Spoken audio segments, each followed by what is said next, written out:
ধন্যবাদ। বাবাকে ডেকে দেবো? না না, আমি আসলে আপনার কাছে এসেছি। আমার কাছে? প্লিজ বসুন। আরো জেরা করবেন? না না, জেরা করবো না। জেরা করলে তো ইউনিফর্ম পরেই আসতাম। আর এখানে না, থানায় নিয়ে যেতাম আপনাকে। তাহলে কি জন্য এসেছেন? আমি আসলে এসেছি আপনার একজন শুভাকাঙ্ক্ষী হতে।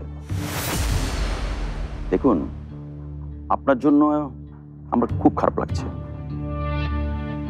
আমরা তো ইরফানকে ফিরিয়ে দিতে পারবো না, কিন্তু ইরফানের খুনিদের বিচারের মুখোমুখি দাঁড় করাতে পারবো। সেটাই তো আপনাদের কাজ। হ্যাঁ, কিন্তু সেই কাজটা সহজ করার জন্য আপনাদেরও সহযোগিতা লাগবে।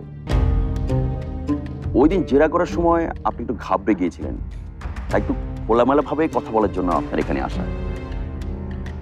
আপনি নিঃসংকোচে আমার সাথে শেয়ার করতে পারেন। যা দেখেছি তার সবই তো বলেছি আপনার কাছে। আর কি জানতে চান? ইরফানের মার্ডার মিস্ট্রি বের করার জন্য আমার পুরো টিম পুরো দমে কাজ করে যাচ্ছে, কিন্তু আমরা বারবার একটা জায়গায় আটকে যাচ্ছি। ইরফানের সাথে কার শত্রুতা থাকতে পারে, আর ইরফানের মার্ডারের পেছনে মোটিভটা কি, এই দুটো ব্যাপারগুলো তো না আমরা একদমই ক্লুলেস। একমাত্র আপনি পারেন এই ব্যাপারে আমাদের সাহায্য করতে। আমি কিভাবে জানবো এসব? যে সত্যিটা এখন পর্যন্ত আপনি গোপন করছেন, প্লিজ সেই সত্যিটা দয়া করে প্রকাশ করুন। আমি কোনো সত্য গোপন করছি না। তাহলে বলুন, কে আপনাকে খবর দিয়েছিল যে ইরফানের বিপদ হতে চলেছে?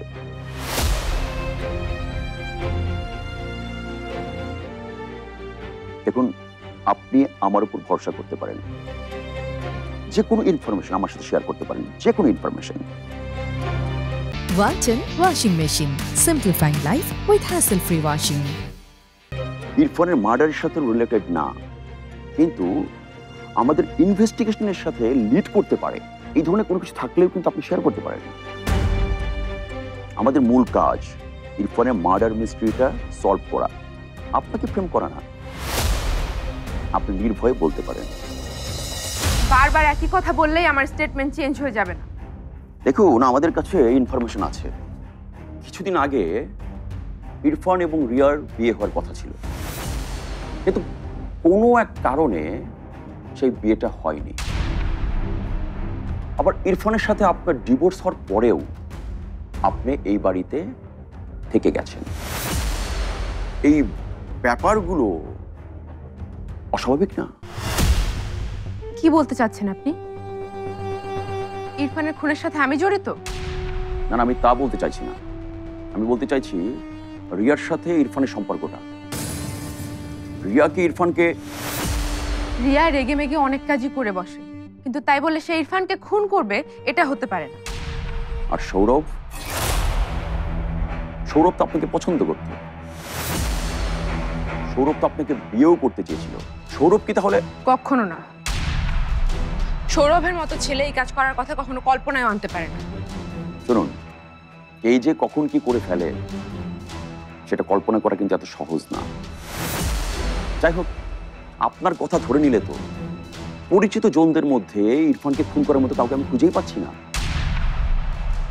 কিন্তু আপনি কেন খুলে বলছেন না? কেন আপনি এই বাড়িতে থেকে গেলেন?